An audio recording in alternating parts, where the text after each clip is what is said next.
दोस्तों नमस्कार, मैं हूं शिवम गौल। आप देख रहे हैं आरपी भारत। ये कहानी सिर्फ एक अपराध की नहीं है। ये कहानी है उस सिस्टम की जिसने दरिंदगी को ताकत दी, जिसने अपराध को वीआईपी पास दिया और जिसने नाबालिग बच्चियों की चीखों पर सत्ता की चुप्पी ओढ़ ली। जब कोई अपराध गरीब करता है वो जुर्म कहलाता है, लेकिन जब वही अपराध ताकतवर करता है वो सिस्टम क्यों बन जाता है। आज हम बात कर रहे हैं एप्स्टीन फाइल्स की, जहां हवस, मानव तस्करी और नाबालिगों के शोषण को दुनिया के सबसे बड़ी सत्ता ने सालों तक ढाल बनकर बचाया। ये कोई भावनात्मक आरोप नहीं है, ये कोर्ट डॉक्यूमेंट्स है, ये सरकारी फाइलें हैं, ये पीड़ितों की गवाही है। और सबसे डरावनी बात यह है, ये अपराध अकेले एप्स्टीन ने नहीं किए। उसने तो सप्लाई की, अपराध सत्ता ने पूरे किए। दरअसल जेफरी एप्स्टीन को केवल दलाल कहना सच को छोटा करना होगा। वो था नाबालिग लड़कियों की तस्करी का ब्रोकर, ताकतवर लोगों का फिक्सर और सत्ता के लिए एक जरूरी आदमी।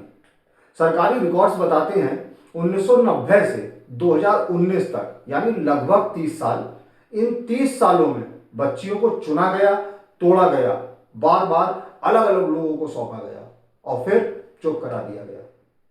ये कोई छुपा हुआ काम नहीं था, ये उतना खुला था कि प्राइवेट जेट्स उड़ते थे, प्राइवेट आइलैंड चलते थे और कानून रुक जाता था। आप ये आंकड़े सुनेंगे तो आपके होश उड़ जाएंगे। अमेरिकी अदालतों और डीओजी फाइल्स के अनुसार जनवरी 2026 के अंत तक लगभग 30 लाख पन्नों के दस्तावेज जारी किए गए हैं। इनमें लगभग 2000 वीडियो और 1,80,000 तस्वीरें भी शामिल हैं।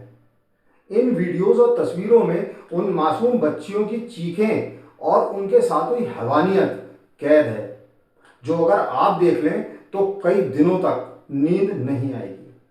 विश्वास कीजिए, इस खबर को बनाने के लिए मैं खुद इन वीडियोस और तस्वीरों से गुजरा हूं।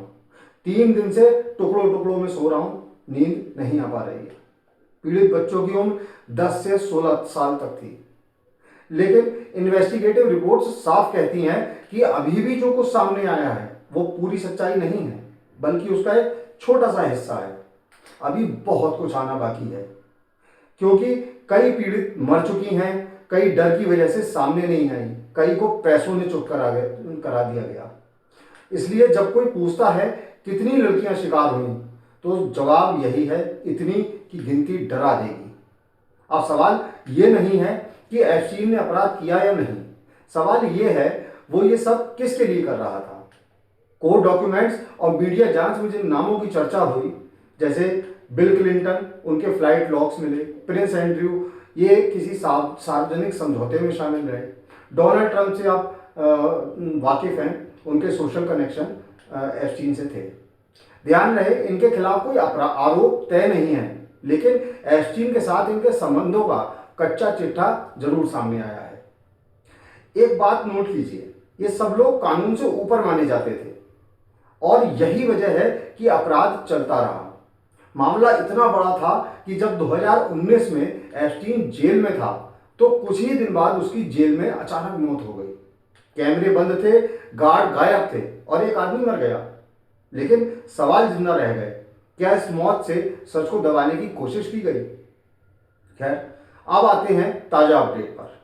जनवरी 2026 में नई एप्स्टीन फाइलें खुली और पहली बार एक सरकार हिली, ब्रिटेन की।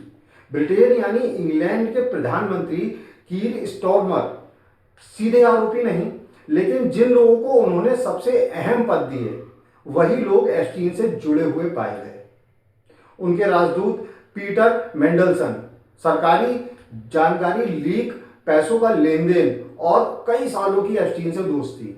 इसका नतीजा इस्तीफे, छापे, पुलिस जांच और प्रधानमंत्री की कुर्सी खतरे में।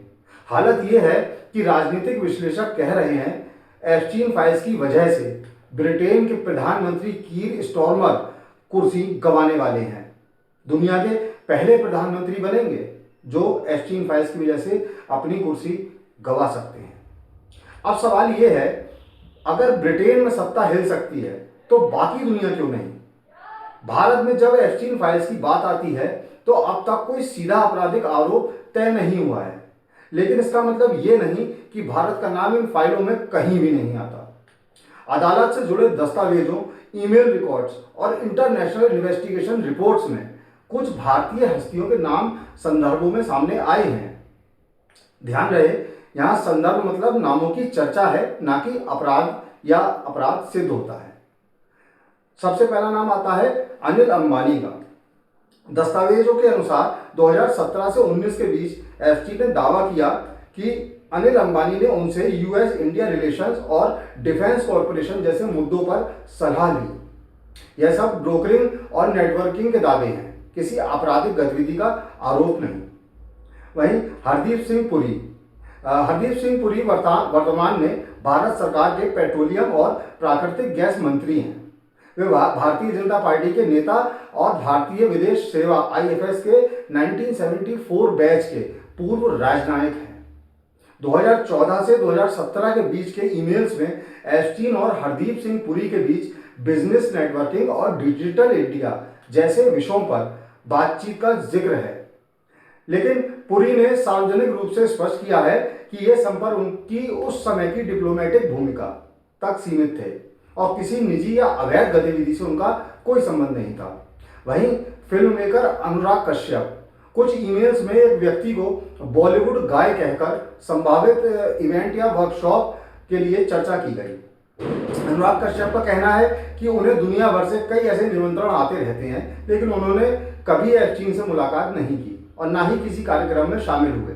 सबसे बड़ा नाम, अब जो मैं आपको नाम बता रहा हूं, इस नाम पर सबकी नजर है।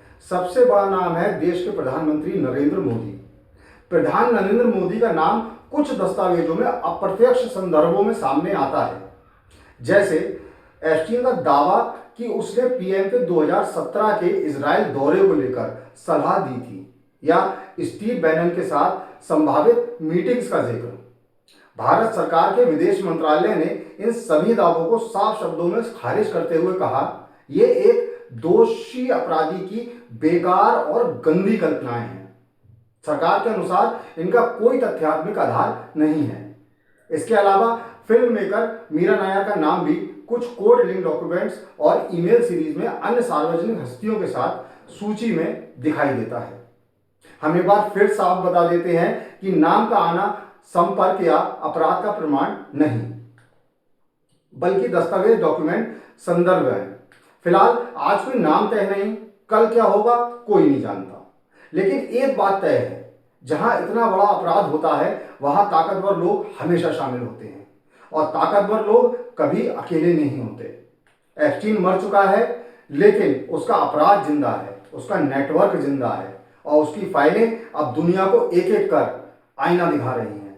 आज ब्रिटेन, कल कौन? भारत, अमेरिका, या कोई ऐसा नाम जिसे सुनकर दुनिया चुप हो जाएगी।